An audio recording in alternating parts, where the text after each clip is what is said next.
Hello बच्चों, तो आज हम लेकर के आए हैं हमारे सीरीज़ का चैप्टर नंबर 3, जिसका नाम है मेटल एंड नॉन मेटल। ठीक है ना, ये साइंस का चैप्टर नंबर 3 है जो आरबीएससी बोर्ड के हिसाब से कितने मार्क्स है? आरबीएससी बोर्ड के हिसाब से 5 मार्क्स का चैप्टर है। चैप्टर में हम लोग क्या क्या पढ़ने वाले हैं? चैप्टर के अंदर हम लोग पढ़ने वाले हैं हमारे आरबीएससी के हिसाब से जो एनसीईआरटी के टॉपिक्स हैं उसका पढ़ने वाले हैं, और मॉडल पेपर के क्वेश्चंस पढ़ने वाले हैं। लास्ट 3 साल के जो क्वेश्चंस हैं वो करने वाले हैं। ठीक है क्या? और मोस्ट प्रोबेबल क्वेश्चंस भी हम लोग लास्ट में करेंगे जब चैप्टर हमारे कंप्लीट हो जाए। तो हमारा टारगेट क्या है?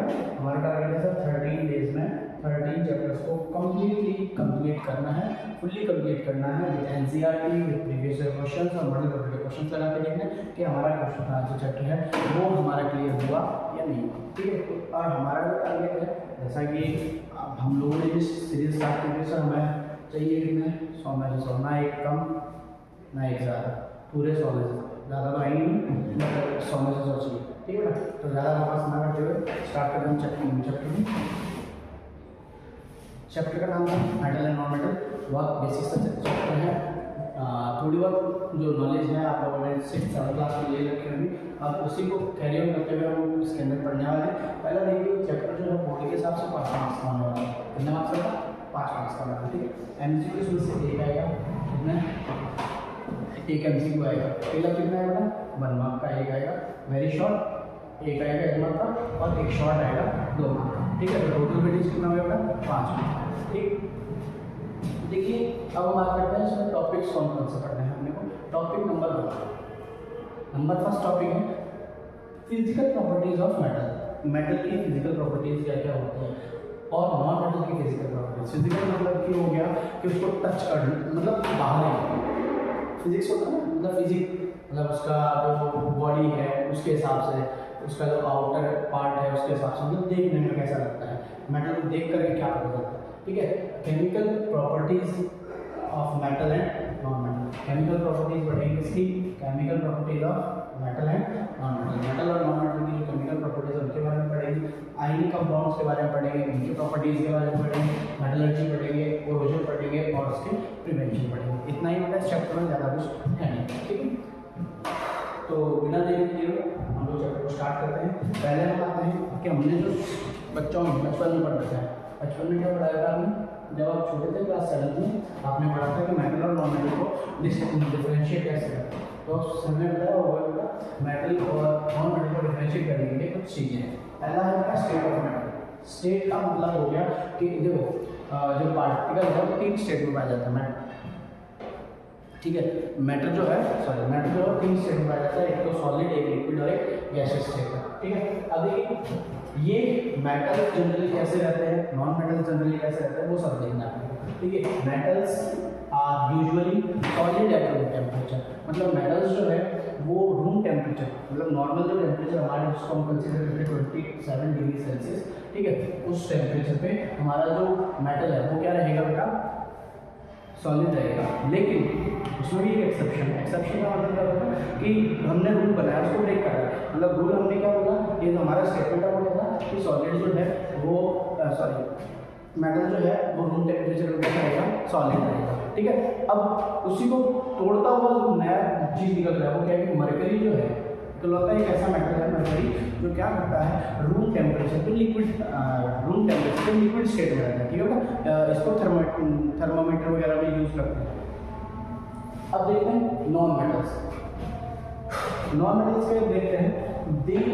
These exist in all 3 states। ये जो नॉन मेटल है वो तीनों स्टेट में पाया जाता है। तीनों स्टेट का मतलब हो गया कि सॉलिड में मिल जाएंगे, आपको लिक्विड में मिल जाएंगे और गैस में मिल जाएंगे। ठीक है, अब आपको देखना होगा कि bromine is the only liquid. Bromine जो है वो लिक्विड फॉर्म में पाया जाता है, ओनली ब्रोमीन। और आयोडीन आपका किसमें पाया जाएगा? सॉलिड स्टेट में, क्रिस्टल पाया जाता है आयोडीन में। ठीक है, तो ब्रोमीन आपका लिक्विड स्टेट में पाया जाएगा, आयोडीन सॉलिड स्टेट में पाया जाता है। ठीक है, डेंसिटी की बात करें, डेंसिटी का मतलब क्या हो गया कि इसके मॉलिक्यूल्स कितने पास में हैं या इनके मॉलिक्यूल्स के बीच में फोर्स कितना है। देख लीजिए जो आपके मेटल्स हैं उनकी डेंसिटी जो है वो क्या होती है? हाई होती है। उनकी जो डेंसिटी है वो क्या है? हाई है बेटा। और नॉन मेटल की जो डेंसिटी है वो क्या होती है, लो। बट इसमें एक्सेप्शन बता रखा है, जैसे सोडियम है, पोटेशियम है, सीजियम है, इनकी डेंसिटी क्या होती है, लो। ठीक है, आगे चलते हैं मेल्टिंग पॉइंट। मेल्टिंग पॉइंट क्या होता है, ऐसा पॉइंट जहाँ पर कोई चीज़ मेल्ट होना स्टार्ट करता है। मेल्टिंग पॉइंट क्या होता है, मेल्टिंग पॉइंट वो होता है जहाँ पर कोई भी चीज़ मेल्ट होना स्टार्ट करता है, उसको हम बोलते हैं मेल्टिंग पॉइंट। अब मेल्टिंग पॉइंट बात करेंगे कि इनके अंदर जो है डेंसिटी ज़्यादा है, इंटरमोलिकुलर फोर्स ज़्यादा है, सॉलिड में ना, सॉलिड में इंटरमोलिकुलर फोर्स ज़्यादा होता है, तो अगर ये सॉलिड में है तो इनका मेल्टिंग पॉइंट भी क्या होगा, ज़्यादा होगा। ठीक है, तो देखिए they usually have high melting point accept, अब जो एक्सेप्शन दे रखे मर्क्यूरी का लो मेल्टिंग पॉइंट होता है। सीजियम और गैलियम, आपके सीजियम और गैलियम जो है उनको अगर 30 डिग्री सेल्सियस तक की हीट मिल जाती है, कितना बता 30 डिग्री सेल्सियस, तो वो लिक्विड में कन्वर्ट हो जाता है, मेल्ट हो जाता है, लिक्विड में कन्वर्ट हो जाता है। ठीक है, अब बात करते हैं उनका तो लो मेल्टिंग पॉइंट है, मेल्टिंग पॉइंट ही बहुत कम होता है। आगे आओ हार्डनेस, हार्डनेस की बारे में बात करें, हार्डनेस के बारे में बात करें तो जो मेटल्स है वो जनरली कैसे होते हैं बेटा, हार्ड होते हैं। मेटल्स कैसे होते हैं, जनरली हार्ड, कठोर होते हैं। ठीक है, जैसे आपने लोहा, आयरन, एल्यूमिनियम वगैरह ये सब होते हैं, हार्ड होते हैं। ठीक है, बट यहाँ पर दो आपके ऐसे मेटल्स हैं जो कि सॉफ्ट होते हैं, इनको आप आयरन ब्लेड से कट कर सकते हैं। कौन सा बेटा, सोडियम एंड पोटेशियम। सोडियम और पोटेशियम को आप इजीली नाइफ से क्या कर सकते हो, कट कर सकते हो। ये क्या है, इसका एक्सेप्शन है। अगर वही हार्डनेस के हिसाब से नॉन मेटल की बात करें तो नॉन मेटल यूजुअली हार्ड नहीं होते, non metals are not hard, usually hard नहीं होते। बट यहाँ पर भी एक एक्सेप्शन है कि क्या होता है, डायमंड जो है, क्या डायमंड जो है वो क्या होता है, हार्ड होता है, बहुत ज़्यादा हार्डेस्ट सब्सटेंस है, और ये कार्बन का एलोट्रॉप है। ठीक है, मतलब कार्बन की फॉर्म है। अब देखिए malleability, what is the malleability mean, malleability means, malleability की मीनिंग है कि इनको थॉक करके थिन शीट्स में, कैसे थिन शीट्स में कन्वर्ट किया जा सकता है। मेलिबिलिटी का मतलब हो गया इनको थॉक करके थिन शीट्स में कन्वर्ट कर सकते हैं। जैसे आपके टेन होते हैं, टेन ऊपर जो टीन होती है, चद्दर जो एकदम पतली होती है, वो क्या है, आयरन की फॉर्म है। आयरन को ठोका गया, फेंका गया, उसके बाद उसको क्या कर दिया गया, फ्लैट बना दिया गया। ठीक है, तो अब they can be beaten into thin sheets, इनको हम थिन शीट्स में कन्वर्ट कर सकते हैं, बट इनको थिन शीट्स में कन्वर्ट नहीं कर सकते। ये ब्रिटल होते हैं। ब्रिटल का मतलब इनके ऊपर जैसे आप फोर्स लगाओगे, इनको जैसे आप मारोगे, पीटोगे, तो बेचारे टूट जाएंगे, बिखर जाएंगे, टुकड़े टुकड़े हो जाएंगे। Ductility, what does ductility means, जैसे इनको कॉम्पीट करके हम क्या बनाते हैं ना, थिन शीट, वैसे डक्टिलिटी का मीन होता है इनको वायर में कन्वर्ट करना। किसमें कन्वर्ट करना था, वायर में। किसमें, वायर में। किसमें, वायर में। डक्टिलिटी का मीन्स वायर में कन्वर्ट करना। तो हम आपके आसपास में देखा ही होगा कि वायर जो है वो सारे के सारे मेटल से बने होते हैं। तो हम लोग क्या बोल सकते हैं कि मेटल्स को हम लोग इसमें बना सकते हैं, क्या बना सकते हैं, वायर से बना सकते हैं। लेकिन हमारे जो नॉन मेटल्स है उनका कभी वायर देखा आपने बनता हुआ, नहीं देखा। क्यों, क्योंकि वो ब्रिटल होते हैं, हमारे ऐसे टूट जाएंगे। ठीक है, कंडक्शन ऑफ हीट, हीट का कंडक्शन मतलब हीट कंडक्ट करते हैं कि नहीं करते, हीट को पास करते हैं कि नहीं करते, हीट को अलाउ करते हैं अपने अंदर से जाने के लिए, अपने अंदर से पास होने के लिए, या नहीं करते। अब देखिए, they are good conductor of heat, actually metals are good conductor of heat, but वहीं on the other hand non metals are poor conductor of heat. Non metals जो है ये कैसे होते हैं, पुअर कंडक्टर होते हैं हीट के। अब हम बात करते हैं conduction of electricity, electricity conduction. और मेटल्स की बात करें तो metals are good conductor of electricity, metals जो है वो गुड कंडक्टर होते हैं इलेक्ट्रिसिटी के। और आपके जो नॉन मेटल्स है वो क्या होते हैं, पुअर कंडक्टर होते हैं इसके इलेक्ट्रिसिटी। अब इसको भी एक्सेप्शन क्या होता है, ग्रेफाइट। ग्रेफाइट जो है वो इलेक्ट्रिसिटी को क्या करता है, कंडक्ट। अब ग्रेफाइट कहाँ पाया जाएगा, तो ग्रेफाइट आपकी लीड पेंसिल, लीड जो होती है पेंसिल की लीड, उसके अंदर मिल जाएगा आपको, और जो ग्रेफाइट है उसके अंदर ये पाया जाएगा। ठीक है, अब हम बात कर लेते हैं थोड़ा सा कि अगर सर हमें बोल दें कि draw a diagram to demonstrate that metal is a good conductor of electricity, तो इलेक्ट्रिसिटी के लिए आप क्या बता सकते हैं। सर हमारे पास एक बैटरी है, इसके दो टर्मिनल होंगे, बिल्कुल दो टर्मिनल होंगे, positive and negative. Positive and negative कब आपको रखना है, यहाँ पर हम बोल देंगे कि ये मेरे पास कोई आयरन का टुकड़ा है, कॉपर का टुकड़ा है। ठीक है, बाकी तरफ हम वायर लगा देंगे, बट ये बोलेंगे ये क्या है मेरे पास, आयरन का बल्ब लगा देंगे। ठीक, और अरेंजमेंट कल वाली तरह का ही पूरा होगा। ये स्विच लगा देंगे, ये क्या है, आयरन प्लेट बोल दो, मेटल प्लेट बोल दो। क्या है ये का मेटल प्लेट। अब अगर मेटल प्लेट है तो ये इलेक्ट्रिसिटी को क्या करनी चाहिए, कंडक्ट करनी चाहिए। तो मैंने देखा कि जैसे मैंने स्विच ऑन किया तो ये बल्ब जो है वो क्या करने लग गया बेटा, ग्लो करने लग गया। इसका मतलब क्या है कि metal is a good conductor of electricity. Very good ना, metal is a good conductor of electricity. अच्छा सर, कंडक्शन ऑफ हीट की बात करें तो कंडक्शन ऑफ हीट की बात करें तो आपको कुछ नहीं करना है, एक स्टैंड लेना है, स्टैंड लेना है, इसके ऊपर क्या करना है, यहाँ ऐसे एक मेटल की प्लेट लगानी है और यहाँ पर क्या करना है, बैक्स से जो आलपिन या पिन होते हैं छोटे छोटे पिन, उनको क्या करना है, बैक्स लगा कर पिन के ऊपर लगा देना है। यहाँ पर 1 2 3 4 जब पिन लगा देंगे और यहाँ पर लगा देंगे आपको एक कैंडल, क्या लगा देंगे, कैंडल, ठीक है।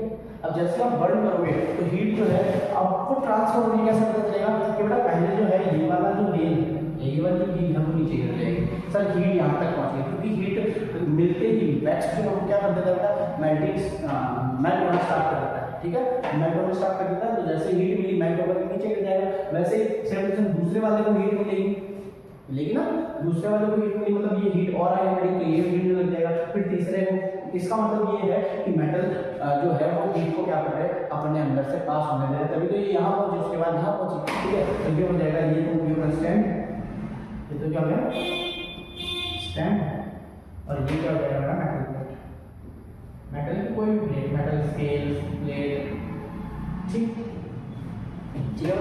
हाँ, तो ये दोनों हो गए डेमोन्स्ट्रेशन किसके लिए, ये तो इलेक्ट्रिसिटी कंडक्शन के लिए और ये है हीट कंडक्शन के लिए। ओके बेटा, अगर नॉन मेटल की बात करें, नॉन मेटल कंडक्ट नहीं करता है तो इस मेटल प्लेट को हटा करके आप लगा देना वुड प्लास्टिक वगैरह लगा देना। जैसे कि मैंने बोला कि ये मेरे पास यहाँ मैंने लगा दिया वुड का, कैसा, लकड़ी का वुड, और मैंने वही अरेंजमेंट कर दिया पूरा पूरा, बल्ब लगा दिया, स्विच लगा दिया, वायर कनेक्ट कर दिए, ये। अब मैंने जैसे स्विच ऑन किया तो मैंने क्या ऑब्जर्व किया कि ये जो बल्ब है वो ग्लो ही नहीं कर रहा, बल्ब ग्लो नहीं कर रहा, इसका मतलब क्या है कि ये इलेक्ट्रिसिटी को कंडक्ट नहीं कर रहा, इलेक्ट्रिसिटी को पास नहीं कर रहा, ठीक है बेटा। दोनों में कर दिया conduction of electricity in metals, non conduction, poor conductor बोल सकते हैं जो आपके नॉन मेटल्स हैं वो पुअर कंडक्टर होते हैं इसके इलेक्ट्रिसिटी। अब हम आगे बात करते हैं केमिकल प्रॉपर्टीज। देखो फिजिकल प्रॉपर्टीज ज़्यादा हार्ड नहीं है, फिजिकल प्रॉपर्टीज बहुत सिंपल है, फिजिकल प्रॉपर्टीज में कोई हार्ड चीज़ नहीं। फिजिकल प्रॉपर्टीज में केवल उनके उससे देखते हैं बाहरी गुणों से, भौतिक गुणों से, उसके पास क्या क्या गुण है, अच्छा है दिखने में, जैसे घर में रिश्तेदार देखने आते हैं वो बोलते हैं ना, हाँ लड़का सुंदर है, दिखने में अच्छा है, बॉडी है, वैसे भाई मेटल कैसा है, देखो देखो देखो मेटल कैसा है सर, हार्ड है, हाँ ठीक है हार्ड, सर डेंसिटी हाई है उसकी, very good sir, lustrous, lustrous और सोनरस दो प्रॉपर्टी बच गई। लस्टरस क्या होता है, इसमें चमक होती है, क्या होती है, चमक, मतलब ग्लो कर सकता है, मतलब उनमें शाइन होती है, वो जो मेटल्स होते हैं वो शाइनी होते हैं, ठीक है। और सोनरस का मतलब कि मेटल जो है वो साउंड प्रोड्यूस कर सकते हैं। आपके स्कूल में जो आयरन वाला घंटी है, स्पीकर वाली घंटी जो पहले के टाइम में ऐसे बजाते थे वो वाली घंटी है, उसके उसमें देखना वो हमेशा लोहे की होती थी और उसको बजाते थे तो उसमें से आवाज़ निकलती है पूरी स्कूल के अंदर, ठीक है। तो मेटल जो सोनरस होता है, नॉन मेटल सोनरस नहीं होते, मेटल जो लस्टरस होते हैं, नॉन मेटल लस्टरस नहीं होते, बट इसमें भी एक्सेप्शन है कि आयोडीन जो है लस्टरस होता है, नॉन मेटल में आयोडीन लस्टरस होता है, ठीक है। ये 2 पॉइंट लिख लेना आप लोग क्योंकि मैंने लिखे नहीं है इसमें, रह गए। चलो अब हम आगे बात कर लेते हैं chemical properties of metal and non. सबसे पहले हम बात करेंगे केमिकल प्रॉपर्टीज ऑफ मेटल, मतलब मेटल जो है दूसरों के साथ रिएक्ट करके क्या क्या बनाएगा, मेटल जो है रिएक्ट करेगा तो कैसे रिएक्ट करने वाला है, कुछ याद नहीं करना, कल मैंने बताया था, नहीं होता है ना। चलो आप सुनिए, मेटल अगर ऑक्सीजन के साथ रिएक्ट करेगा तो मेटल जब ऑक्सीजन के साथ रिएक्ट करेगा क्या बनाएगा अपना, मेटल ऑक्साइड, मेटल ऑक्सीजन के साथ रिएक्ट करके क्या बनाएगा, मेटल ऑक्साइड। अब सुनो सर, कल कुछ याद आ रहा है मेटल ऑक्साइड से, कुछ याद आ रहा है मेटल ऑक्साइड से, आ रहा है क्या, आना नहीं चाहिए। मेटल ऑक्साइड से क्या बोला था, मेटल ऑक्साइड कैसे होते हैं बेटा, बेसिक इन नेचर। जनरली आपके जो मेटल ऑक्साइड्स है वो कैसे होते हैं, बेसिक नेचर के होते हैं। कैसे नेचर के होते हैं, बेसिक नेचर के, समझ रहे हो, बेसिक नेचर मतलब बेस की तरह ये होता है। इंटर pH 7 से ऊपर, ठीक है। अब देखो यहाँ पर एक एग्जांपल दे रखा है सिंपल सा कि Cu जो है कॉपर, इसको मैंने ऑक्सीडाइज करवा दिया, मतलब O2 से रिएक्शन, ऑक्सीडाइज करवाने का मतलब है इसमें ऑक्सीजन ऐड करवा दिया, O2 से रिएक्शन करवाई, या आप बोल सकते हो कि Cu को O2 से रिएक्ट करवाया तो क्या बनेगा, कॉपर ऑक्साइड।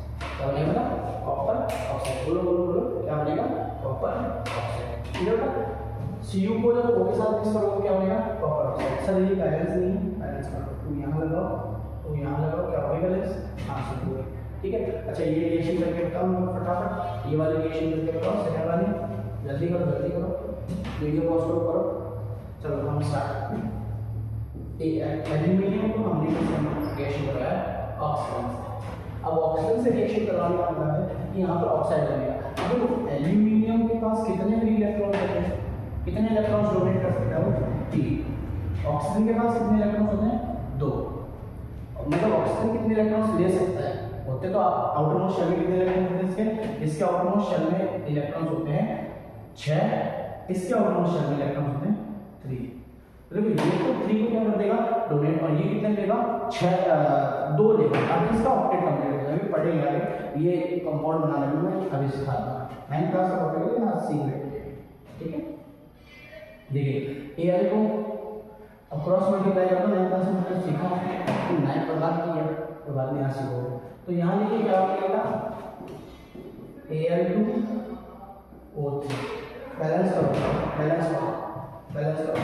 तो सर बैलेंसिंग में सबसे पहले मेटल को बैलेंस करो।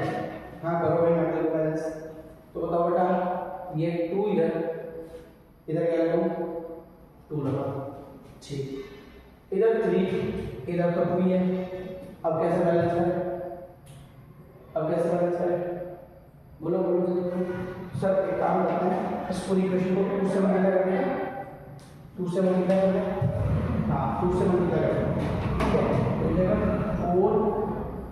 4Al प्लस 2O2, नहीं ये भी नहीं बैठेगा बेटा, 3 का वो नहीं आ रहा, 3 का फैक्टर है, 3 का मल्टीप्लाई कुछ होता है। अब 3 बनाने के लिए हम क्या करते हैं, क्या करें सोचो। चलो अब हम करते हैं, इसको 2 से मल्टीप्लाई करते हैं ताकि यहाँ ऑक्सीजन का नंबर नहीं हो, इसको 2 से मल्टीप्लाई कर दिया, यहाँ पर ऑक्सीजन का नंबर कितना हो गया, 6। अब यहाँ पर ऑक्सीजन का नंबर 6 हो गया, तो यहाँ पर मेरे को ऑक्सीजन का नंबर 6 करने के लिए किससे मल्टीप्लाई करना पड़ेगा, 3 से। और यहाँ एल्यूमिनियम का नंबर कितना हो गया, 4, तो यहाँ किससे मल्टीप्लाई करना पड़ेगा, 4 से। देखो बैलेंस है, हाँ ठीक, बैलेंसिंग में याद रखना बीच में। अब देखिए मेटल ऑक्साइड जब एसिड के साथ रिएक्ट करता है, मेटल ऑक्साइड, ये जो मेटल ऑक्साइड है कल हमने पढ़ा था ना, मेटल ऑक्साइड जो है अगर एसिड के साथ रिएक्ट करेगा तो बनाएगा सॉल्ट प्लस वाटर। क्या बनाएगा, सॉल्ट एंड वाटर। क्या फॉर्म करेगा, एक तो सॉल्ट बनाएगा और एक क्या बनाएगा, वाटर, ठीक है। अब ये तो सब न्यूट्रलाइजेशन रिएक्शन, बिल्कुल न्यूट्रलाइजेशन रिएक्शन क्या होती है, जब एसिड और बेस रिएक्ट करते हैं तो क्या बनाते हैं, एसिड और बेस जब रिएक्ट करते हैं क्या बनाते हैं, सॉल्ट एंड वाटर, ठीक है।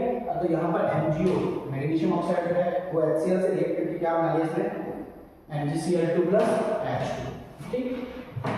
अब एम्फोटेरिक ऑक्साइड, एम्फोटेरिक क्या होता है बताओ, एम्फोटेरिक क्या होता है, 2 गिले का मतलब ऐसे ऑक्साइड जो आपको एसिडिक नेचर भी शो कर रहे हैं और बेसिक नेचर भी शो कर रहे हैं, ऐसे ऑक्साइड जो एसिडिक नेचर भी शो कर देते हैं और बेसिक नेचर भी शो कर देते हैं। देखो ये देखो acidic as well as basic nature, acidic भी बनाते हैं, बेसिक नेचर भी शो करते हैं। अब इसमें एग्जांपल कौन सा देगा, Al2O3 और ZnO।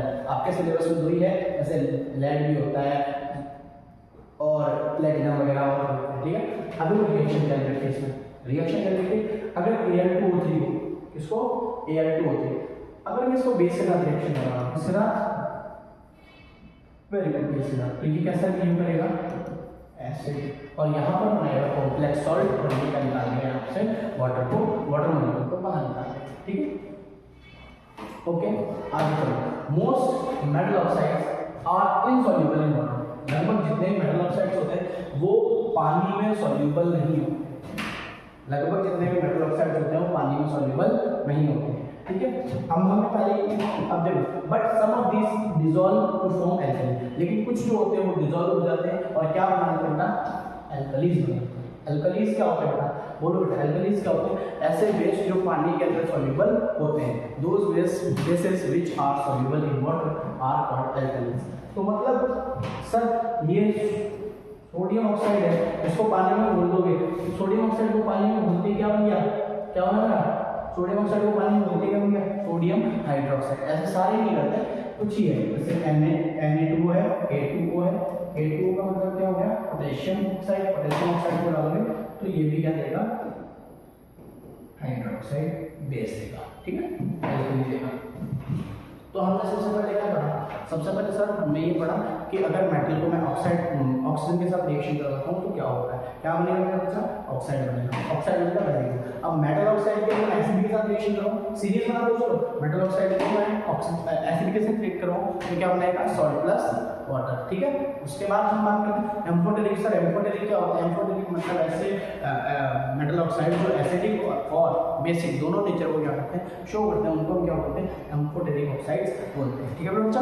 हाँ अब आगे एम्फोटेरिक ऑक्साइड्स की रिएक्शन में भी अब हम बात करेंगे, अगर मेटल ऑक्साइड, कुछ मेटल ऑक्साइड पानी में सॉल्युबल होते हैं, कुछ मतलब 2-3 गिने जो नहीं है, तो अगर उनको पानी में घोला जाएगा तो वो क्या कर लेते हैं, बेस बना लेते हैं, कैसे क्या बना लेते हैं, बेस बनाएंगे, ठीक है, हाइड्रोक्साइड बनाएंगे।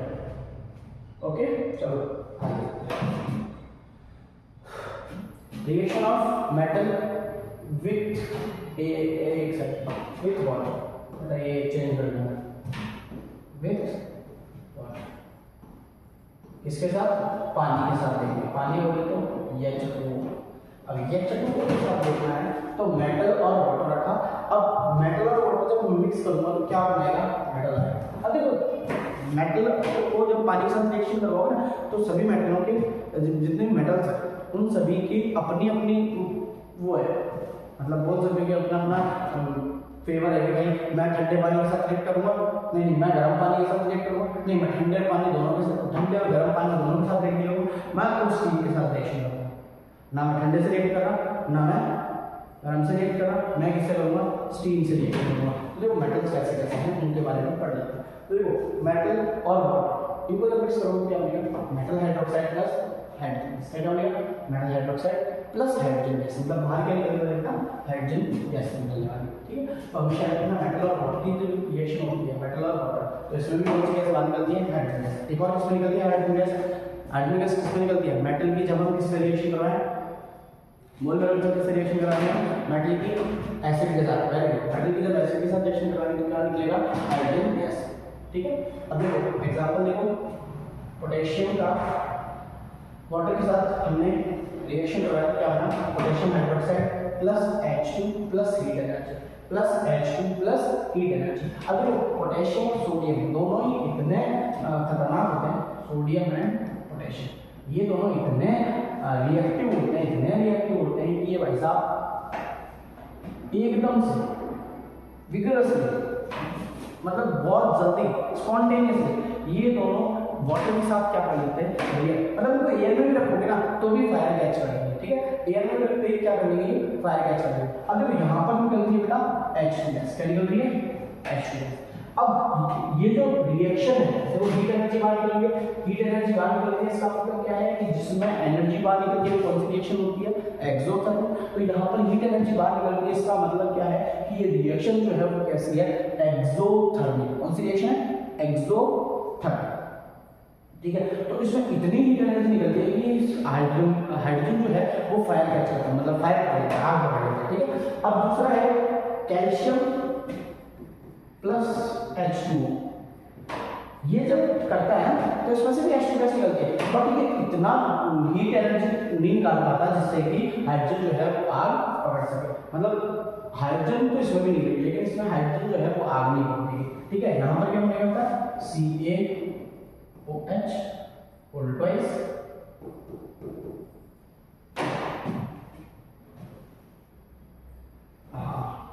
ठीक, CaOH होल ट्वाइस और क्या बन गया, H2 गैस, ठीक है ना बच्चा।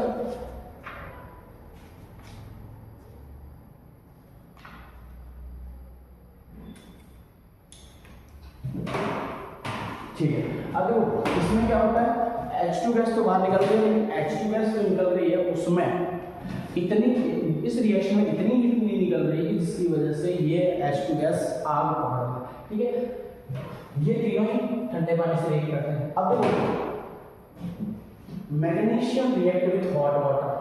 मैग्नीशियम एक ऐसा पानी, ऐसा मेटल जो किससे रिएक्ट करेगा, हॉट वाटर से, किससे, गर्म पानी से। क्या बनाएंगे, मैग्नीशियम हाइड्रोक्साइड और वाटर। क्या बनाएगा, मैग्नीशियम हाइड्रोक्साइड बनाएगा और बनाएगा वाटर। इसका मतलब है मैग्नीशियम को किससे रिएक्ट करना पड़ेगा हमको, हॉट वाटर से। क्या बनाने के लिए, मैग्नीशियम ऑक्साइड और वाटर बनाने के लिए। ठीक है,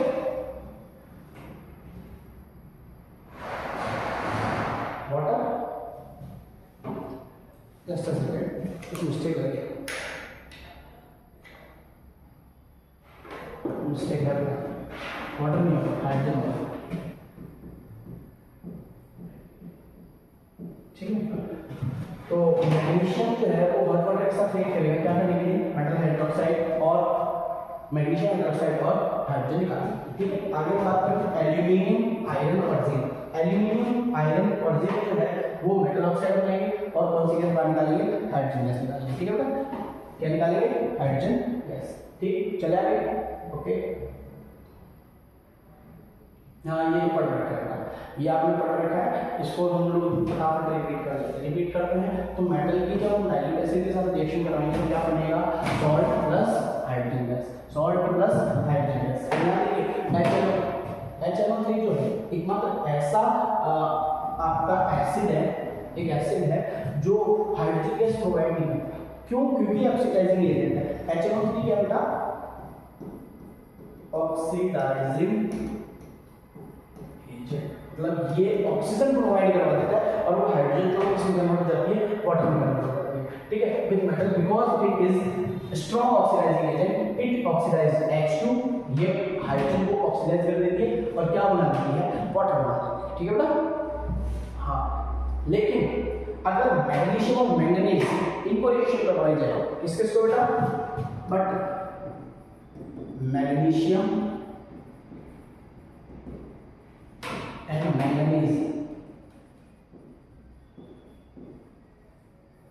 ठीक है, इनको जब हम वेरी डाइल्यूट, कैसा, वेरी डाइल्यूट HNO3 के साथ रिएक्शन करवाएंगे, बहुत ही डाइल्यूटेड HNO3 के साथ रिएक्शन करवाएंगे तो मेरा जाकर क्या बनेगी, हाइड्रोजन गैस। ठीक है, वैसे नॉर्मली हाइड्रोजन गैस बनती है, देखो हमने कल पढ़ा था ना example Zn plus HCl। Sir बताइए क्या बनेगा, बताओ। देखिए सॉल्ट बनेगा और हाइड्रोजन गैस मिलेगी, तो सॉल्ट बनेगा ZnCl2 प्लस H2 गैस बाहर निकलेगी। अब इसको बैलेंस करेंगे हमने यहाँ, ठीक है, Na प्लस H2SO4, यहाँ पर क्या बनेगा, Na2SO4 प्लस H2 गैस बाहर निकलेगा।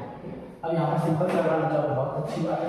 जैसे क्योंकि ये कैसे स्टेट में, सॉलिड में, ये कैसा है, लिक्विड में, ये किसमें है, आपका एक्वस में है, ये किसमें है, गैसियस फॉर्म में, एंजाइम में, ऐसे लिख सकते हो। अच्छा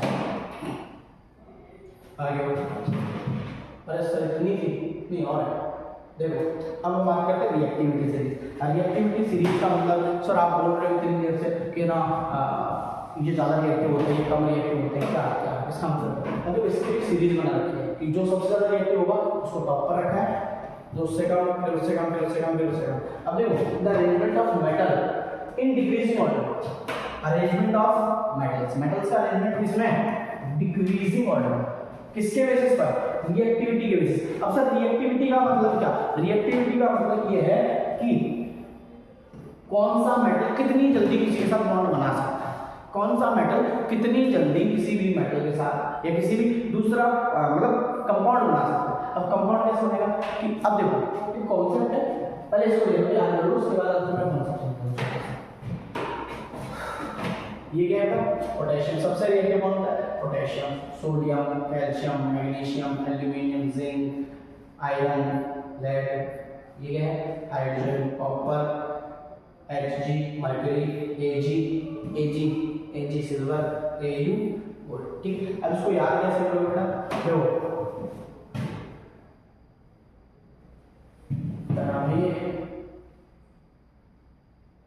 अब देखो इसको याद करोगे, केदार फॉर के, केदार फॉर के, केदारनाथ, केदारनाथ MA, का CA, माली, माली क्या लिखा है MG,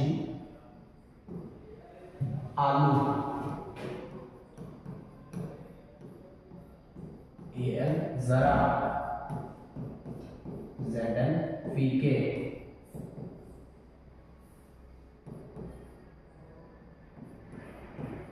फीके एफी, पकाता पीबी, कोट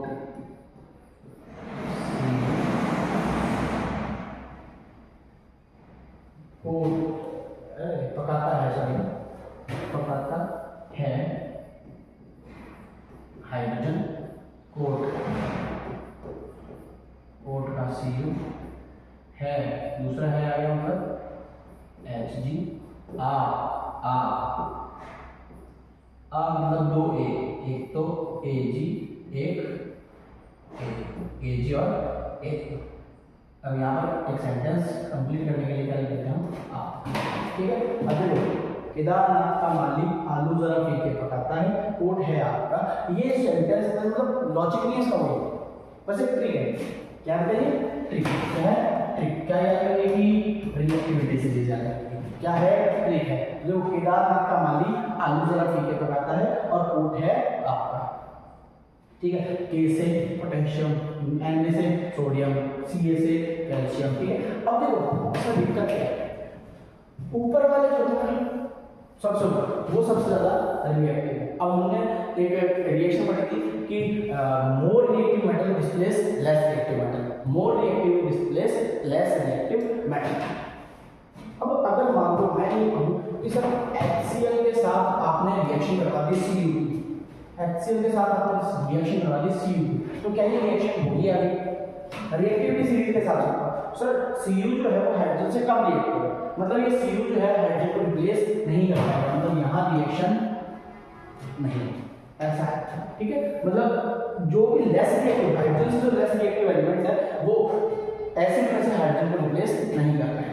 आगे जो मैं कॉन्सेप्ट बताना चाह रहा था वो ये है कि देखो आपने बैलेंसिंग पढ़ी होगी, balance, what does the balancing is. देखिए अब हम बात करते हैं कि सोडियम का एग्जांपल लेते हैं। सोडियम है, सोडियम जो है कौन से नंबर पे आता है, एटॉमिक नंबर कितना है, Z = 11, Z 11 है। अब इसमें ये देखिए कि जो मेरा न्यूक्लियस बना दिया हूं, इसके बाद केशल, केशल में कितने इलेक्ट्रॉन आने हैं, 2 आते हैं सर। L में 1 2 3 4 5 6 7 8 इसमें कितने आते हैं, इसमें कंडीशन है ना, देखो K में कितने आएंगे 2, L में कितने आएंगे 8 फिक्स है, M में कितने आएंगे 8 और 18 दोनों आ सकते हैं, 8 या फिर 18, ठीक है। तो इसमें कितने इलेक्ट्रॉन आ रहे हैं, 1 इलेक्ट्रॉन नहीं बच गया। देखो 2 ये कर रहे हैं, 1 2 3 4 5 6 7 8 9 10 10 और 1 11। अब ये क्या करेगा, जो सोडियम है क्या करेगा ये सोचेगा कि यार मैं स्टेबल हो जाऊं। अब स्टेबल कब होगा, जब इसके आउटरमोस्ट शेल में क्या बोला मैंने, आउटरमोस्ट शेल के अंदर जब तो ऑक्टेट कंप्लीट हो जाए, क्या कंप्लीट हो जाए ऑक्टेट, जब तो क्या कंप्लीट हो जाए ऑक्टेट। एक ड्यूप्लेट भी है, ड्यूप्लेट का केवल हाइड्रोजन भी होता है, ओनली फॉर हाइड्रोजन, ठीक है ना, ये होता है ओनली फॉर हाइड्रोजन। ऑक्टेट का मतलब है कि आउटरमोस्ट शेल में 8 इलेक्ट्रॉन है, आउटरमोस्ट में कौन सा है, आउटरमोस्ट जो सबसे बाहर वाला है उसके अंदर कितने हो जाए 8 इलेक्ट्रॉन, आउटरमोस्ट शेल में 8 इलेक्ट्रॉन। अब इसके बाद दो कंडीशन बनती है, या तो ये इलेक्ट्रॉन डोनेट कर सकता है, मतलब किसी को दे सकते हैं, या तो इलेक्ट्रॉन किसी को ये दे सकता है, यहाँ से निकाल सकता है कि भाई तू निकल जाए यहाँ से, ताकि मेरा क्या बन जाए, ऑक्टेट कंप्लीट हो जाए। अब देखो ये निकल गया, ये शेल निकल गया, ये शेल निकल गया, इसका मतलब क्या है कि ये शेल है, इसके अंदर आउटरमोस्ट शेल में कितने जाएंगे, 8 इलेक्ट्रॉन, मतलब ये स्टेबल हो जाएगा। तो ये स्टेबिलिटी लेने के लिए 1 इलेक्ट्रॉन इजीली डोनेट कर देगा, इजीली एकदम बिंदास, जा भाई जा, कोई दिक्कत नहीं है, ठीक है। तो इसको हम क्या बोलते हैं कि भाई ये 1 इलेक्ट्रॉन जो इसकी वैलेंसी है, मतलब ये एक बॉन्ड ही बनाएगा किसी से, ठीक है। ये तो ये 1 इलेक्ट्रॉन डोनेट कर देगा, 1 इलेक्ट्रॉन डोनेट कर देगा पूरी तरीके से, तो ये 1 इलेक्ट्रॉन डोनेट बड़ी आसानी से कर देगा, तो ये हाईली रिएक्टिव है, क्योंकि ये रिएक्शन में कितने इलेक्ट्रॉन पार्ट कर रहा है, 1 इलेक्ट्रॉन तो पार्ट कर रहा है, तो ये क्या है जी, हाईली रिएक्टिव है, क्योंकि इसको ना तो ज़्यादा एनर्जी देनी पड़ेगी इलेक्ट्रॉन को निकालने के लिए, ठीक है। और ये चाहता भी यही है, जैसे वो भी चाहती है कि तुम चले जाओ, वैसे ये भी चाहता है कि ये निकल जाए, ठीक है। धीरे धीरे बात बन जाती है, मुलाकात बन जाती है, वैसे इसका भी उससे नेचर के साथ ऐसे होता है, रिवॉल्व करता रहता है, धीरे धीरे बात बंद होती है, रिवॉल्विंग बंद होती है, फिर छोड़ दिया जाता है कि बाहर चाबी तो दूसरे के पास है, ठीक है। तो भाई ये क्या है, ये अपना स्टेबल रहना चाहता है, जैसा कि वो स्टेबल है अपनी लाइफ में तुम्हारे को बना के, वैसे ये भी क्या करना चाहता है, स्टेबल रहना चाहता है, तो इसको आराम से निकाल देगा, आराम से निकाल देगा लाइफ में से, कोई दिक्कत वाली बात नहीं। अब जितनी आसानी से इलेक्ट्रॉन डोनेट कर सकते हैं, जितनी आसानी से जितनी आसानी से उसने तुम्हें छोड़ा ना, उतनी आसानी से ये भी उसको छोड़ सकता है, ठीक है। और जो जितनी आसानी से छोड़ सकता है वो उतना ही ज़्यादा क्या होता है, रिएक्टिव होता है। जो जितनी आसानी से छोड़ सकता है वो उतना ही ज़्यादा रिएक्टिव होता है, मतलब कि ये अगर एक इलेक्ट्रॉन बहुत जल्दी छोड़ देगा तो ये बहुत ज़्यादा क्या है, रिएक्टिव है। उसने तुमको बहुत जल्दी छोड़ दिया, समझ गए, आगे चलो आगे भाई, ऑफेंड होता ना, सॉरी लड़का आ गया सकते छोड़ने वाला। अब देखो reaction of metal with metal salt, reaction of metal with metal salt, metal salt के साथ मेटल की रिएक्शन, मेटल सॉल्ट मतलब सॉल्ट क्या होता है, ऐसा कंपाउंड जिसके अंदर हाइड्रोजन मिसिंग हो, ठीक है, ऐसे कंपाउंड जिसमें हाइड्रोजन मिसिंग हो उसको क्या होते हैं, मेटल सॉल्ट। देखिए मेटल सॉल्ट कौन सा है, ये CuSO4, ये है Fe, एक बेसिक एग्जांपल है, Fe मतलब आयरन, CuSO4 कॉपर सल्फेट। जब इसके अंदर Fe डालेंगे कलर चेंज कर देगा, ग्रीन कलर बनाएगा, और क्या बनाएगा, FeSO4, FeSO4 क्या है, फेरस सल्फेट, और ये क्या है, कॉपर। अब देखो ध्यान से, ये हो गया कंप्लीट है, ये डिस्प्लेसमेंट रिएक्शन है, कौन सी है, डिस्प्लेसमेंट रिएक्शन, कौन सी होता है, डिस्प्लेसमेंट रिएक्शन। डिस्प्लेसमेंट रिएक्शन का मतलब हो गया कि ये high reactive, highly reactive metal low reactive metal को क्या करता है, डिस्प्लेस कर देता है, ठीक है। हाईली रिएक्टिव मेटल तीसरे केमिकल हमेशा लाते हैं। अब आगे एग्जांपल है आपका जाना सिंपल है, ज़्यादा हार्ड नहीं। अब हम बात करते हैं कि नॉन मेटल्स, नॉन मेटल जो एयर के साथ रिएक्ट करेंगे क्या करेंगे, नॉन मेटल्स जब एयर के साथ रिएक्शन करेंगे तो जैसे वो मेटल ऑक्साइड बनाते हैं, ये क्या बनेंगे, नॉन मेटल ऑक्साइड। अब नॉन मेटल ऑक्साइड जो है कैसे नेचर का होगा, ऐसे नहीं, हमेशा हो ऐसा जरूरी नहीं, हमेशा हो ऐसा जरूरी नहीं है, कभी कभी हो सकता है, ठीक है। तो रिएक्शन देखो C+O2 which gives CO2, C+O2 which gives CO2। अब ये नॉन मेटल ऑक्साइड, अगर इसको मैं पानी के साथ, अगर नॉन मेटल ऑक्साइड को पानी के साथ रिएक्शन कराता हूँ तो मेरे पास क्या बन के आएगा, ऐसे। एग्जांपल देखिए CO2 प्लस H2, मेरे पास कौन सा एसिड बनकर के आएगा, कार्बनिक एसिड H2CO3, कौन सा बनकर के आया, H2CO3, ठीक है बेटा। अगर मैं SO2 की रिएक्शन करवा दूं इसके साथ H2O के साथ, क्या बनकर के आएगा, क्या बनेगा, H2SO, ठीक है, H2SO3, सल्फ्यूरस एसिड, सल्फ्यूरिक आगे आते हैं, समझ में आ गया, ठीक है। अब देखिए टमाटर पड़े, अब देखिए नॉन मेटल जो है वो रिएक्ट नहीं करते वाटर के साथ, बड़ा मजा आएगा, वाटर के साथ कोई रिएक्शन नहीं करती नॉन मेटल्स की, ठीक है। Same non metal does not react with direct acid के साथ भी कोई रिएक्शन नहीं होती, एसिड के साथ भी कोई रिएक्शन नहीं देते, कौन नहीं देते, नॉन मेटल, इसके साथ एसिड के साथ, ठीक है।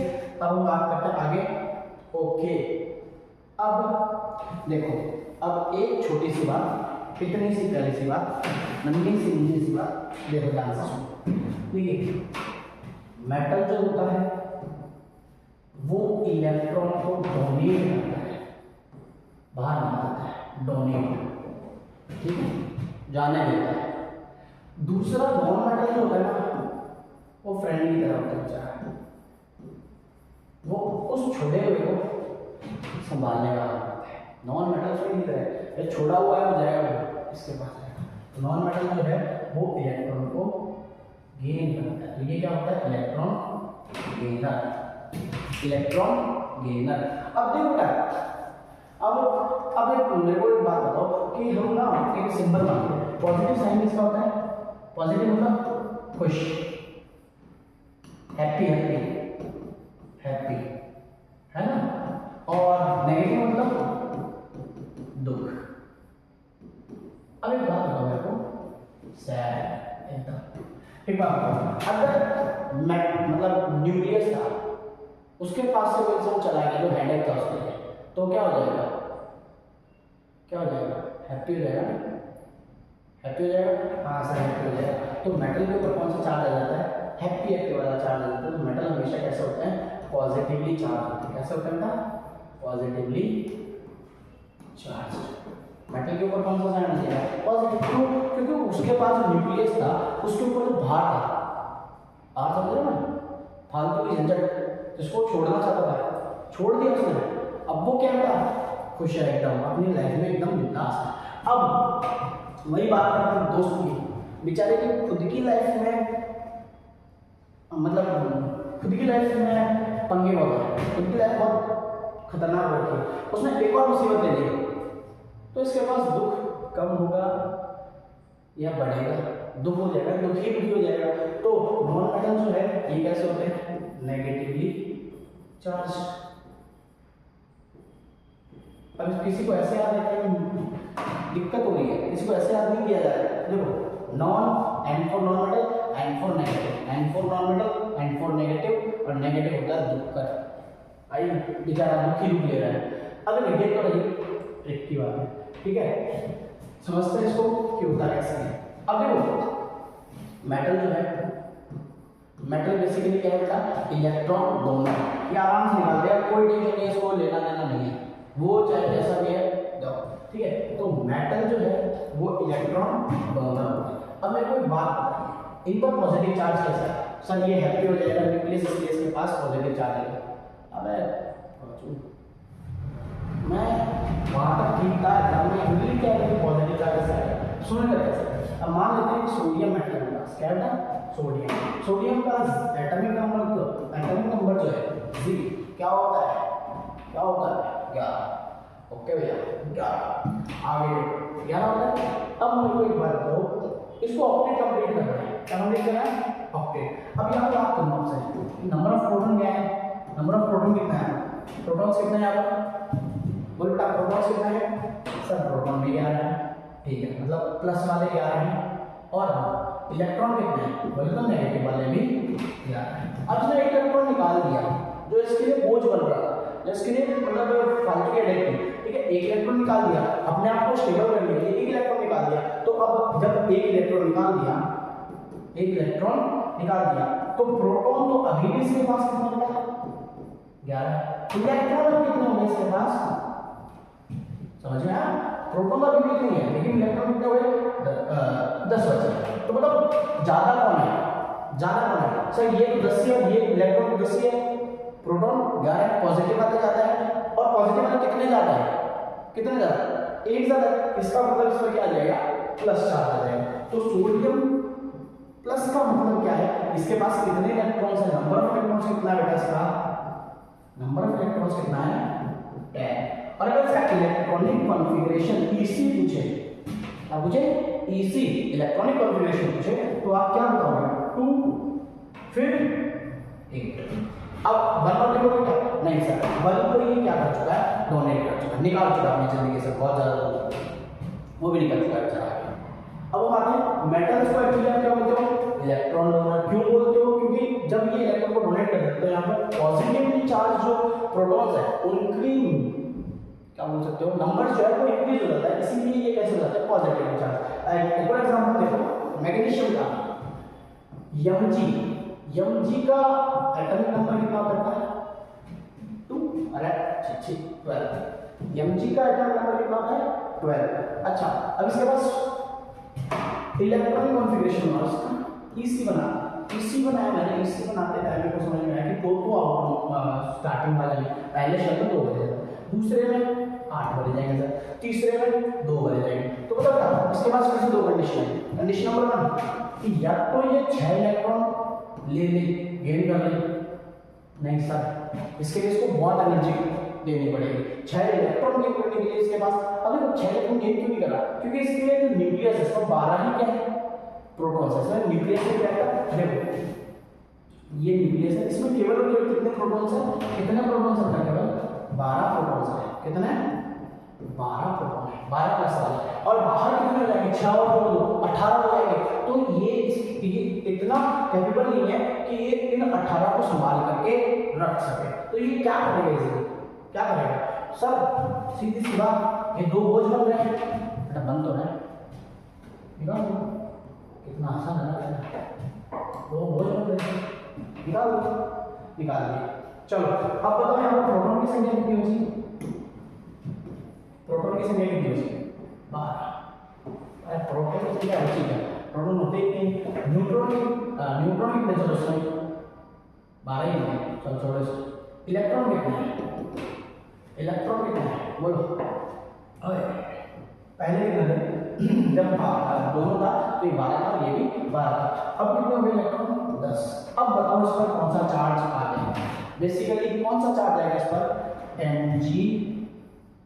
Mg, हाँ 2 इलेक्ट्रॉन 2 प्रोटॉन ज्यादा है तो +2, इसको ऐसे भी लिखते हो Mg2+, दोनों ही से ठीक है, Mg+2 चार्ज आ जाएगा, इसका +2 का मतलब इसने 2 इलेक्ट्रॉन को क्या किया डोनेट। ऐसे एल्यूमिनियम के पास कौन सा चार्ज आ जाएगा बेटा, एल्यूमिनियम के पास आ जाएगा +3, इसका मतलब इसने 3 इलेक्ट्रॉन को क्या किया है डोनेट किया, ठीक है बच्चा। चलो आगे देखो नॉन मेटल्स की बात। सर नॉन मेटल्स तो फ्रेंड्स होते हैं ना, हाँ फ्रेंड्स होते हैं, ठीक है, वो क्या करते हैं, वो जो बेचारा छूट के आया किसी लाइफ में से उसको सांत्वना देते हैं, सुख मतलब उसको उसके दुख को शेयर करते हैं, ठीक है। तो वैसे देखो क्लोरीन इसकी लाइफ में कितने थे 17 लफड़े चल रहे थे, मतलब इसके पास प्रोटॉन भी कितने थे 17, ये मस्त बैठा था, इलेक्ट्रॉन भी कितने 17, होता क्या है प्रोटॉन 17 इलेक्ट्रॉन 17, होता क्या है, अब ये हो रहा है कि सर वो जो एक इलेक्ट्रॉन आया, अब इसको भी एक इलेक्ट्रॉन की जरूरत है ताकि इसका आउटर मोस्ट में कितने इलेक्ट्रॉन्स हो सके 8 ऐसा हो सके 17 है। तो देखो बेटा इलेक्ट्रॉनिक कॉन्फ़िगरेशन बनाओ, इलेक्ट्रॉनिक कॉन्फ़िगरेशन क्या बोलता है 2, 8, 7, ये बोल रहे हैं कि मेरे पास एक और आ जाए, क्या आ जाए एक और आ जाए तो मैं कंप्लीटली क्या हो जाऊंगा फुलफिल हो जाऊंगा, ऑटोमेशन बोल रहे हैं कि मैं कंप्लीटली फुलफिल हो जाऊंगा। तो देखो एक और आ गया, तो देखो पहले प्रोटॉन कितने थे 17, अभी भी कितने 17, इलेक्ट्रॉन कितने रहेंगे 18, पहले कितने 17 अभी कितने हुए 18।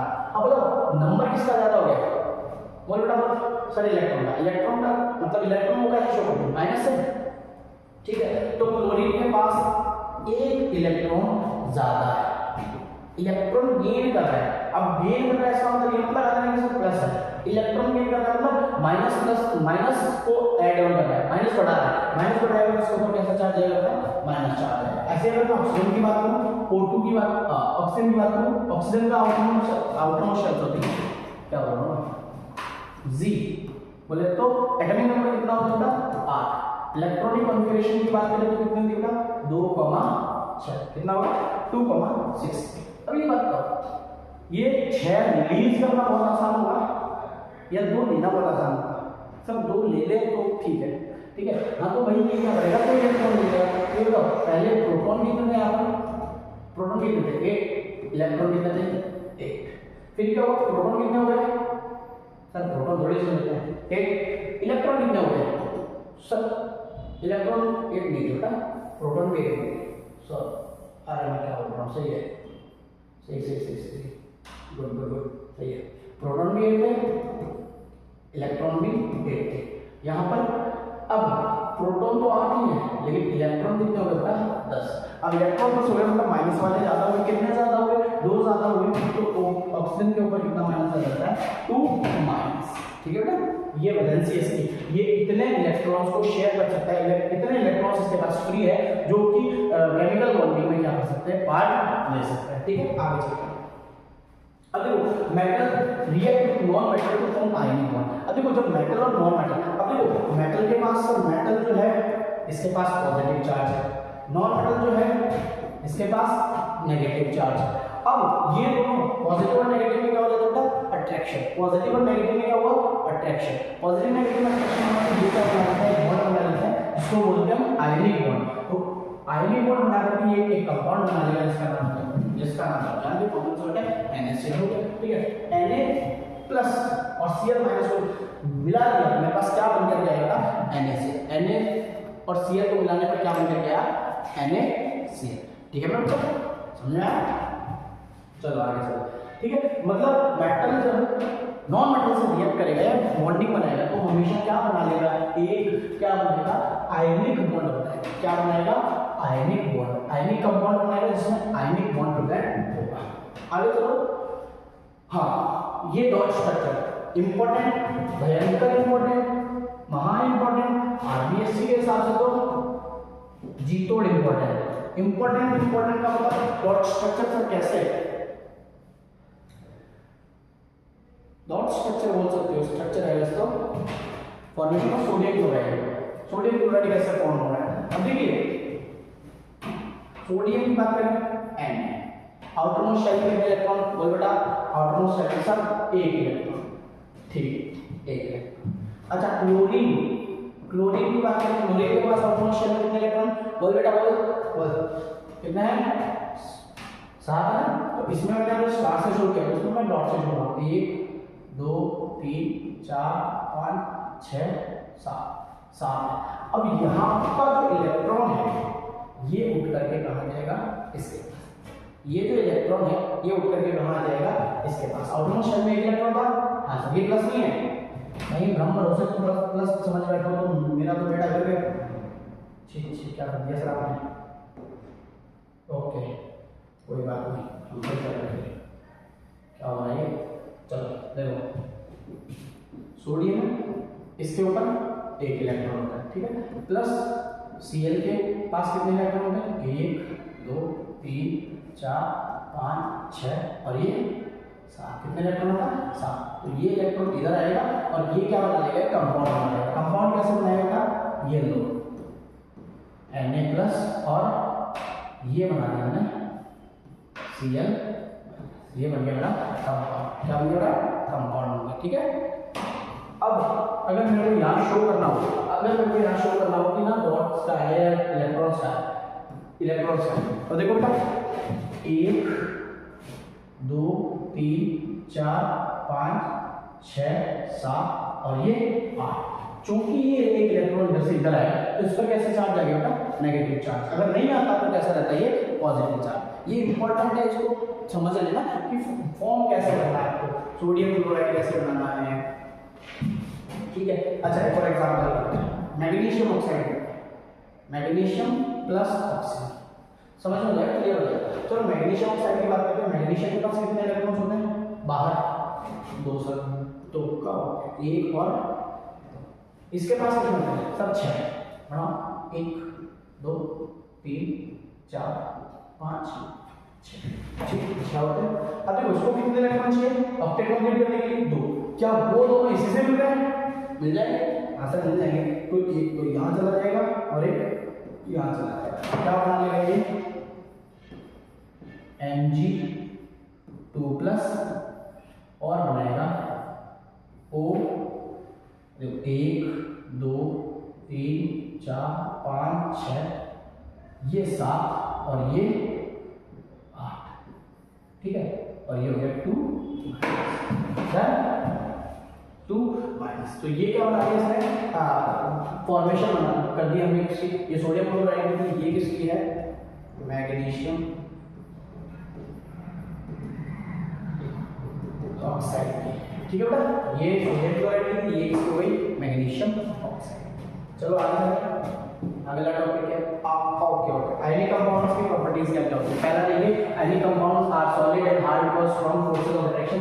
इनमें क्या होता है, अट्रैक्शन फोर्स बहुत ज्यादा होता है, इसलिए ये कैसे होते हैं, सॉलिड होता है और हार्ड होता है। ठीक है, ionic compound have high melting boiling point. Ionic compound का मेल्टिंग पॉइंट और बॉइलिंग पॉइंट जो होता है वो कैसा होता है, हाई होता है। They are soluble in water. ये जो है पानी के अंदर क्या होते हैं, सॉल्युबल होते हैं, मतलब पानी में घुल सकते हैं, घोले जा सकते हैं, लेकिन इनसॉल्युबल होते हैं किसी पेट्रोल और केरोसिन के अंदर। ठीक है, a solution of ionic compound conduct electricity. एक आयनिक कंपाउंड का जो आयनिक कंपाउंड है उसका सॉल्यूशन मतलब एक्वस का, एक्वस समझ ना, पानी में घोला हुआ आयनिक कंपाउंड है, अगर उसमें से इलेक्ट्रिसिटी पास कराएंगे तो वो इलेक्ट्रिसिटी पास करेगा। जैसे कि एग्जांपल सॉल्ट का, सॉल्ट है समझते हो, सारे के साथ नमक होता है NaCl, ये हो गया एक्वस NaCl, तो पानी था, पानी के अंदर NaCl डाला हमने। अब मेरे को चेक करना है क्या इसमें से इलेक्ट्रिसिटी कंडक्ट हो रही है या नहीं हो रही है। बनाया मैंने बल्ब, लगाई मैंने बैटरी, ठीक है, लगाया मैंने स्विच और ये तार में जोड़ दिए। ठीक है, अब देखो जैसे ही करंट पास करूंगा वैसे ही क्या होगा, इसमें से इलेक्ट्रिसिटी पास होगी और ये भाई साहब क्या बनाएंगे, बल्ब बनना शुरू करेंगे। तो इसी तो ये किसका है कि भाई ये जो सॉल्यूशन है आयनिक कंपाउंड को क्या करते हैं, इलेक्ट्रिसिटी को कंडक्ट करते हैं, इसी का डेमोंस्ट्रेशन है। ओके चलो आगे चलते हैं। अब मैं चैप्टर खत्म होने वाला है, कितने और देख लेता हूँ, ज़्यादा एक फिर तो पीवाई की वजह बाकी तो कर लेंगे, 2 पेज और 1 2 3 कोरोजन का आपका फर्स्ट कंप्यूटर है, और जो फर्स्ट कंप्यूटर था वो यहाँ पर डाला है। ठीक है, फर्स्ट कंप्यूटर का वो यहाँ पर डाला है, थोड़ा कुछ एक्स्ट्रा है, बाकी कुछ नहीं। चलो शुरू करते हैं। हम मेटलर्जी क्या होता है, मेटलर्जी का मतलब होता है कि जब हम मेटल निकालते हैं, मतलब जब मेटल हमें मिलता है तो प्योर फॉर्म में नहीं मिलता, प्योर फॉर्म में नहीं मिलता, वो हमेशा किसी न किसी की कॉम्बिनेशन में मिलता है, वो किसी न किसी के साथ में मिलता है। तो उसको प्योर बनाने के लिए, हमारे यूज लाइक बनाने के लिए हम क्या करते हैं, उसमें खूब सारे प्रोसेस लगाते हैं, खूब सारे रिफाइनिंग करते हैं। ठीक है, उसी को हम क्या बोलते हैं, मेटलर्जी बोलते हैं। क्या बोलते हैं, बोलो मेटलर्जी। अब देखो, अब मैंने बताया ना आपको 3 प्रकार के मेटल होते हैं, कौन कौन से, तीनों का एक्सट्रैक्ट करने का अलग अलग तरीका है। 3 प्रकार के मेटल, एक तो है बेटा एक तो कौन सा है, हाईली रिएक्टिव, एक कौन सा है, मॉडरेट मतलब मॉडरेट इतनी मिस्टेक है, मॉडरेट मतलब नॉर्मल, मतलब जो ना ज्यादा है ना कम है। और metals of low reactive, metals जो बिल्कुल लो रिएक्टिव वाले। सबसे पहले हम लो रिएक्टिव वालों को समझते हैं। लो रिएक्टिव वाले बहुत सिंपल है, लो रिएक्टिव वाले क्या बोलते हैं जी, लो रिएक्टिव वाले ना हमेशा सल्फाइड ऑर्ड की फॉर्म में पाए जाएंगे। लो रिएक्टिव में जो मेटल हो रहता है वो हमेशा किसमें पाए जाएंगे, सल्फाइड ओर। अब सल्फाइड ओर को हम लोग डायरेक्ट नहीं कर सकते, इसलिए हम क्या करेंगे, उसको रोस्ट करेंगे। रोस्ट नहीं, वो नहीं, रोस्टिंग क्या होती है, रोस्टिंग का मतलब होता है उसको हीट करना है इन the presence of air, extremely heat करना है, extremely heat in the presence of extremely heat in the presence of air की प्रेजेंस में एक्सट्रीमली हीट करेंगे तो ये जो सल्फाइड और है ये कन्वर्ट हो जाएगा, ये जो ना सल्फर तो बाद में जाएगी और ये कन्वर्ट हो जाएगा इसमें मेटल ऑक्साइड में, इसमें कन्वर्ट हो जाएगा मेटल ऑक्साइड में। और फिर मेटल ऑक्साइड में कन्वर्ट होने के बाद हम इजीली इसको क्या कर लेंगे, रिड्यूस करवाने के बाद अपने पास क्या मिल जाएगा, मेटल, जो कि अभी भी प्योर नहीं है, प्योर करने के लिए क्या करेंगे, रिफाइन। ठीक है, समझ में आया। मेटल ऑफ लो रिएक्टिविटी वालों को कैसे बोलोगे, पहली बात तो लो रिएक्टिव वाले कैसे मिलते हैं आपको, सल्फाइड ऑर्ड के फॉर्म में मिलते हैं। सल्फाइड ऑर्ड के साथ क्या होता है, रोस्टिंग करते हैं। रोस्टिंग का मतलब क्या है कि हम इसको डायरेक्ट किसमें कन्वर्ट करेंगे, किसमें कन्वर्ट करने वाले होता है, मेटल ऑक्साइड के अंदर, इसके अंदर मेटल ऑक्साइड। अब फिर जब मेटल ऑक्साइड में कन्वर्ट हो जाएगा, मेटल ऑक्साइड में कन्वर्ट होने के बाद हम इसमें क्या करेंगे, रिडक्शन करेंगे। रिडक्शन करवाने के बाद अपने पास क्या मिलेगा, मेटल, और मेटल के बाद हम इसको क्या करेंगे, रिफाइन करेंगे, जिससे क्या मिल जाएगा, प्योर। अब अच्छा सर मॉडरेट वाले में क्या होता है, सर मॉडरेट वाले जो आपके 2 फॉर्म्स में मिलते हैं, कितने, 2 फॉर्म्स में, 2 फॉर्म्स में सर कौन है, 2 फॉर्म्स में पहला तो कार्बोनेट हो, पहला तो क्या, कार्बोनेट हो, ठीक है। दूसरा सल्फाइड, मतलब पहले तो कार्बोनेट की फॉर्म में भी मिलेंगे और सल्फाइड की फॉर्म में मिलेंगे। सल्फाइड के साथ सर हमें पता है क्या करना है, ऑक्साइड बनाने के लिए क्या करना है, सल्फाइड के साथ सर हमें पता है ऑक्साइड बनाना है तो क्या करना होगा, रोस्टिंग करनी है, ठीक है। और कार्बोनेट को अगर ऑक्साइड में कन्वर्ट करना है तो हमें क्या करना पड़ेगा, कैल्सिनेशन। कार्बोनेट को हमें क्या करना है, ऑक्साइड में कन्वर्ट करना है तो अपने को क्या करना पड़ेगा, कैल्सिनेशन करना पड़ेगा। कैल्सिनेशन क्या होता है, वही प्रोसेस है बस इसका कैल्सिनेशन, सेम प्रोसेस, बट इसमें क्या होता है, extremely heat in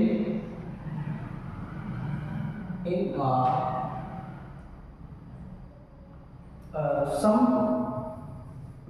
amount of air, मतलब एक सम अमाउंट बोल सकते हो, फिक्स अमाउंट ऑफ एयर बोल सकते हो, एक बोल सकते हो सम अमाउंट या फिर फिक्स्ड अमाउंट। एक्सट्रीमली हीट करेंगे वो भी फिक्स अमाउंट ऑफ एयर, मतलब थोड़ी बहुत एयर है जिसमें अब एक फिक्स अमाउंट एयर है उसके अंदर हम क्या करेंगे, उसको हीट करने वाले हैं तो फिर वो जो है वो क्या बन जाएंगे, ऑक्साइड बन जाएंगे। ऑक्साइड बनने के बाद वो क्या हो जाएंगे, रिड्यूस हो जाएगा। उन ऑक्साइड बनेंगे उनके बाद हम क्या करेंगे, रिडक्शन। रिडक्शन करेंगे तो उसका रिडक्शन क्या होता है, ऑक्साइड ऑक्सीजन को बाहर निकालना, तो रिडक्शन किया तो ऑक्सीजन क्या हो जाएगा, क्या बाहर निकलेगा, फिर हम उसको क्या करेंगे, प्यूरिफाई करेंगे। सही, प्यूरिफाई 2-3 बार बता दिया क्या होता है, समझाते जाते क्या होता है, highly reactive metals of high reactivity, ऐसे मेटल जो हाई रिएक्टिविटी है। अब देखो इनको हम लोग ना ऐसे नहीं कर सकते, कुछ नहीं कर सकते, क्यों, क्योंकि ऑक्साइड ये खुद हाई रिएक्टिव है, किसी से डिस्प्लेस नहीं होते, डिस्प्लेस नहीं हुए तो इनका हम कर देते हैं इलेक्ट्रोलाइसिस। अब इलेक्ट्रोलाइसिस करते हैं तो क्या मिल जाता है, प्योर मेटल। इलेक्ट्रोलाइसिस का मतलब है इलेक्ट्रिसिटी पास करवा देंगे, ठीक है। अब देखो हम आते हैं इलेक्ट्रोलाइसिस या electrolytic refining of metal. Electrolytic refining of metal, metal का इलेक्ट्रिसिटी के थ्रू कैसे रिफाइन किया जाता है। अभी क्या होता है कि हम लोग क्या करते हैं, बैटरी से कनेक्ट करते हैं, एक तरफ तो डालते हैं, एक तरफ तो क्या डालते हैं, प्योर मेटल उसी का, एक तरफ डालते हैं इम्प्योर मेटल जिसका हमें क्या करना है, अपने को प्योर निकालना है, उसी का इधर तो प्योर मेटल डालेंगे, उसी मेटल का सेम मेटल जो इधर यूज कर रहे हैं वही मेटल यहाँ आ रही है। जिस मेटल को प्यूरिफाई करना है उसी मेटल का अपने को प्योर मेटल की शीट लगानी पड़ेगी, सेम मेटल, ठीक है ना। ओके, हाँ सब समझ में आ गया। इधर क्या करेंगे हम, इम्प्योर मेटल, कौन सा, इम्प्योर मेटल। अब देखो प्योर वाले को तो हम कनेक्ट करेंगे से नेगेटिव से, इम्प्योर को कनेक्ट करेंगे से पॉजिटिव से। पॉजिटिव वाले को हम क्या बोलते हैं, इसको हम क्या बोलेंगे, येलो, और इसको क्या बोलेंगे हम लोग, कैथोड। इसको क्या बोलेंगे हम, कैथोड। एक सेकंड में मिस्टेक लगा,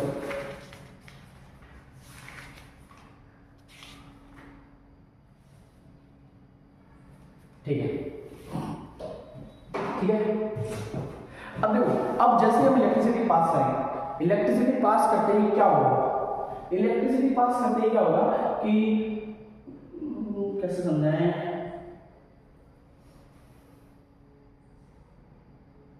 ज्यादा मुश्किल होगा। इलेक्ट्रिसिटी पास करते हैं, यहां पर तो पॉजिटिव आया है, एक से सही बोल रहा हूँ, सही। यहाँ पर जो पॉजिटिव आयन है, ये जो पॉजिटिव आयन है ये क्या करेंगे, इस सॉल्यूशन में डिसॉल्व होना स्टार्ट कर देंगे। जैसे ये मान लो ये CuSO होता है, इसका है CuSO, तो यहाँ पर ये जो कॉपर है वो इसके अंदर डिसॉल्व हो जाएगा। कॉपर जो है Cu2+ वो किसके अंदर डिसॉल्व होगा, ध्यान से सुनो, किसके अंदर डिसॉल्व होगा, डिसॉल्व होगा आपके इस सॉल्यूशन के अंदर, और इस सॉल्यूशन में से सेम अमाउंट में आपका कॉपर जो है वो क्या हो जाएगा, इस जो रॉड है इस पर आकर के चिपक जाएगा, ठीक है। ठीक, गलत बता दिया,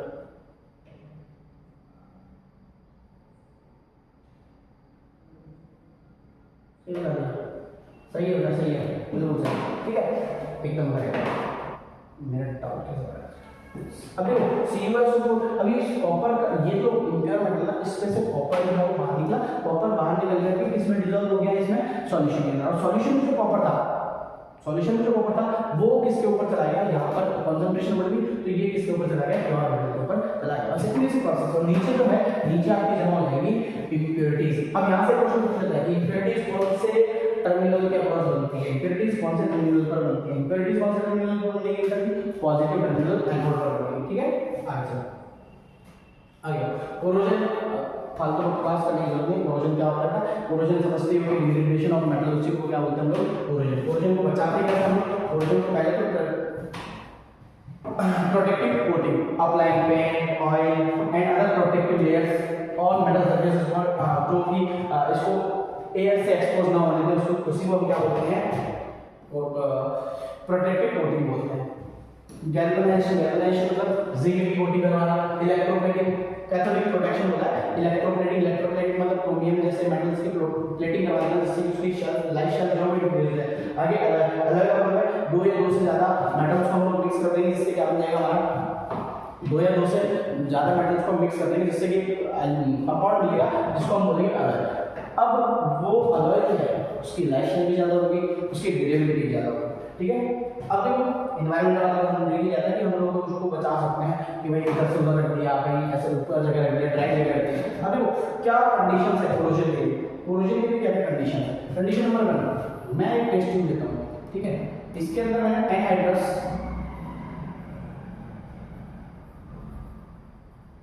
की गोलियां डाली, ठीक है, एनहाइड्रस की गोलियां, एनहाइड्रस की गोलियां हैं, ड्राइंग एजेंट इसको बोलते हैं, कैल्शियम क्लोराइड, ठीक है, CaCl2। इसके अंदर पानी नहीं है, इसको मैंने पैक कर रखा ऊपर से, पानी नहीं है, पैक कर रखा मैंने, ठीक है, एकदम पैक। इसमें मैंने कील डाल दी, तो क्या मेरा ये जो कील है उस पर रस्ट लगेगी। देखो कंफ्यूज हो गए क्या बोल रहे हैं। चलो पहले मैं आपको बताता हूँ, कील अपने पास क्या बनाना है, मेरे को टेस्ट ट्यूब्स बनाना है, टेस्ट ट्यूब्स बनानी है। चलो मैं ले जाता हूँ टेस्ट ट्यूब, आज आपको मेरे बोर्ड का नया भी चल जाता हूँ। केमिस्ट्री सब्जेक्ट और टूल्स केमिस्ट्री टेस्ट ट्यूब के लिए नहीं सर नहीं, अभी दिखाते हैं।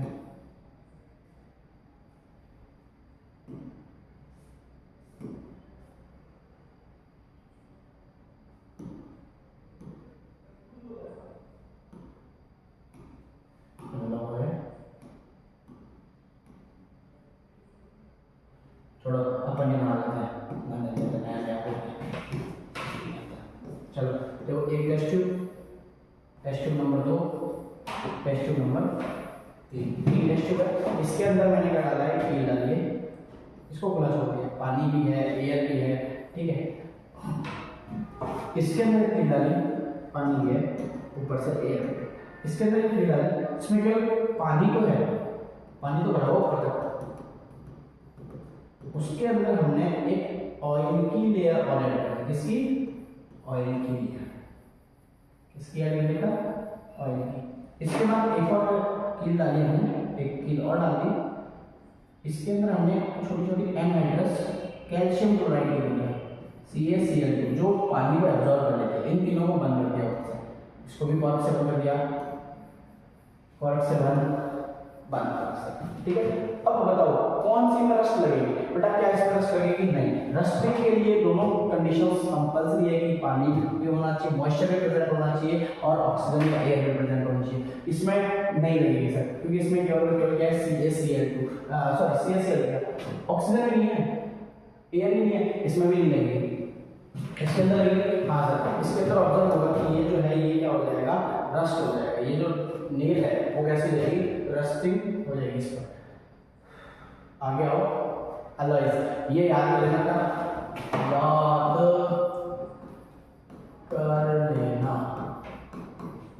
कर लेना कौन कौन से है। देखो पहला तो आपका ब्रास, इसको इंपॉर्टेंट है, किस किस से मिलकर के बना हुआ है, कॉपर जिंक, किस किस से मिलकर के बना हुआ है, कॉपर और जिंक। ब्रास किस किस से मिलकर के बना हुआ है, कॉपर और जिंक। ब्रॉन्ज ये किस किस से मिलकर के बना हुआ है, कॉपर और टिन, कॉपर और टिन। और सोल्डर जो है वो लेड और टिन से मिलकर के बना हुआ है। ये तीन चीजें जो है तीन है ना, इनको तो इंपॉर्टेंट मार्क कर लो, पूछ सकता है कि कौन सा किससे बना हुआ है, कॉपर जिंक टिन, ठीक है। चला गया, चलो अब हम लेक्चर खत्म, प्रीवियस क्वेश्चन पे आते हैं। चलो the best conductor of heat is, heat का बेस्ट कंडक्टर कौन है जो कंडक्ट कर सकेगा? ऑब्वियसली बात है कॉपर, ठीक है। आगे write the name of the second metal mixed with copper and brass.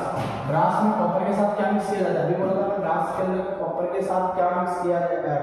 Copper के साथ क्या मिक्स किया जाएगा? जिंक। क्या मिक्स किया जाएगा? जिंक। ठीक है, आगे चलो। State and right the name of liquid non metal. ऐसे नॉन मेटल का नाम लिखिए जो लिक्विड है। इनमें से लिक्विड कौन सा होता है? ब्रोमीन। हमने पढ़ा ना, ब्रोमीन लिक्विड होता है, हाइड्रोजन सॉलिड होता है, सल्फर गैस होता है। आगे देखो मेटल और local reflex systematic laboratory diagram test के लिए तो हम बता देंगे, सेल वगैरह बता देंगे और फिर बल्ब को ग्लो कर देंगे, वो सारा बता। इसमें बताइए correct ascending order of reactivity. Ascending order, ascending order मतलब, असेंडिंग का मतलब कम से ज्यादा, कम से ज्यादा मतलब सबसे पहले सबसे कम किसकी है, उसके बाद उससे ज्यादा किसकी है, उससे बाद उससे ज्यादा किसकी है। उसके लिए हम लोग लिक्विड सीरीज देंगे। केदारनाथ का माली आलू जरा फीके पकाता है, और भी थोड़ी ना छोड़ो। अगर सबसे नीचे कौन आ रहा है, उसी की रिएक्टिविटी सबसे कम, सबसे नीचे कौन आ रहा है? Fe। सबसे कम किसकी हुई? Fe। Fe सबसे कम, उससे ज्यादा एल्यूमिनियम। एल्यूमिनियम, ठीक है। Okay okay okay, I mistake कर रहा हूं। हाँ चलो, Fe इसकी Fe सबसे कम, उसके बाद कौन है? जिंक है। हाँ सर जिंक, Fe फिर जिंक फिर कौन होता? Aluminium, Al। तो ये वाला आंसर आपका करेक्ट है। इसकी सबसे ज्यादा रिएक्टिविटी है, इसकी सबसे कम, इसकी सबसे कम, कम से ज्यादा क्यों हमने नहीं किया। आगे देखो हार्डेस्ट सब्सटेंस, हार्डेस्ट कौन सा होता है? जैसे डायमंड। आगे आओ रोस्टिंग। रोस्टिंग क्या होती है? रोस्टिंग क्या होती है? एक्सट्रीमली हीट करना in the presence of air. इसमें in the fix amount of air में करना, दोनों में हीट है। आगे देखो मेटल का ग्रुप में रखना, बना लो ये ग्रुप में मेटल फ्लेक्स से दोबारा आएगा। हाँ सर दोबारा आएगा, छोड़ो तो आगे। अब metal Q an element Q is soft and cut by knife. Knife से कट किया जा सकता है और पानी के साथ एकदम भयंकर तरीके से रिएक्ट कर देता है। कौन सा का? पोटेशियम। पोटेशियम सोडियम होगा तो सोडियम हो जाता है, ठीक है। दोनों का भी आपको ऑप्शन में नहीं देखना होगा। आगे define ductility. Define ductility, ductility का मतलब क्या हो गया? डक्टिलिटी का मतलब क्या हो गया? जिसको हम थिन वायर्स में कन्वर्ट कर सकते हैं। किसमें? थिन वायर्स में। Right the name of most ductile metal. कौन सा है? सबसे ज्यादा डक्टाइल कौन सा है? आपका सबसे महंगा नहीं बोल सकते, गोल्ड। गोल्ड जो है वो क्या है? सबसे ज्यादा डक्टाइल है। 2023 में पूछा गया। डक्टिलिटी क्या होती है? The property of substance in which they can be drawn into thin wires। Thin wires में कन्वर्ट करने की जो प्रॉपर्टी होती है सब्सटेंस की, उसी को हम क्या बोलते हैं? डक्टिलिटी बोलते हैं। और सबसे ज्यादा डक्टाइल कौन होता है? गोल्ड होता है, ठीक है। आगे आओ मॉडल पेपर का क्वेश्चन करते हैं, लेक्चर खत्म होने वाला ज्यादा नहीं। चलो मॉडल पेपर का क्वेश्चन नंबर 1 क्या है? लो which of the following method is suitable for protecting frying pan। frying pan को स्टिक से बचाने के लिए सबसे ज्यादा सुटेबल है। अगर सुटेबल मतलब कि क्या? अब फ्राइंग पैन आप उसमें खाना तो पकाएंगे, अब ऐसा तो है कि आप ग्रीस लगा दो, पेंट लगा दो, क्या कर सकते हो? सबसे इम्पोर्टेंट देखो, अगर केवल इसमें फ्राइंग पैन ना देखेंगे, आयरन बोला तो सारे ऑप्शन कर सकते हैं, लेकिन क्या बोला? Frying pan. अब सुटेबल करने के लिए मतलब हम खाना भी बनाएंगे, उसमें और भी काम करेंगे, तो इसमें क्या करेंगे? हम जिंक प्लेटिंग करेंगे। क्या करेंगे? समझा लो। चलो आगे। इलेक्ट्रॉन और स्ट्रक्चर ऑफ सोडियम क्लोराइड बताया था भैया। सोडियम क्लोराइड का एक बार देखो, सोडियम Na सर, इसके पास कितना इलेक्ट्रॉन होता है ऑटोनॉमस शेल में? 1 इलेक्ट्रॉन होता है sir.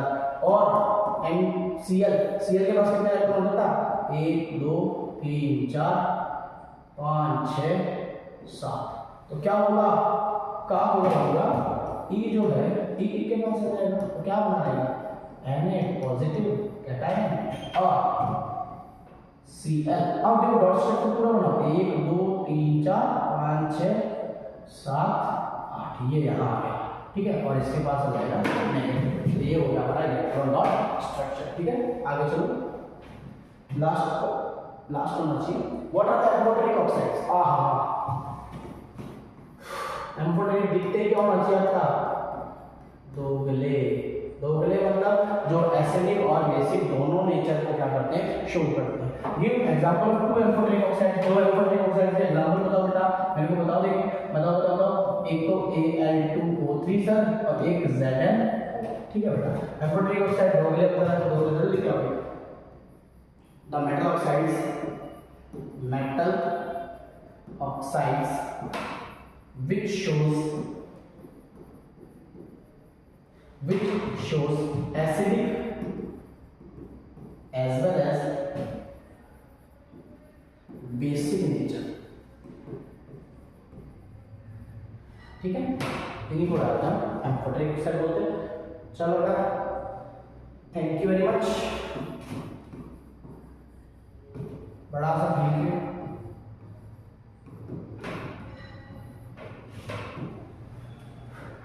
Stay connected, stay motivated, पढ़ते रहिए और अपनी तबीयत का ध्यान रखिए, सर्दी भी है तो अच्छे से पढ़ाई कीजिए ताकि आपके बोर्ड के अंदर समझ आ सके। Thank you, bye.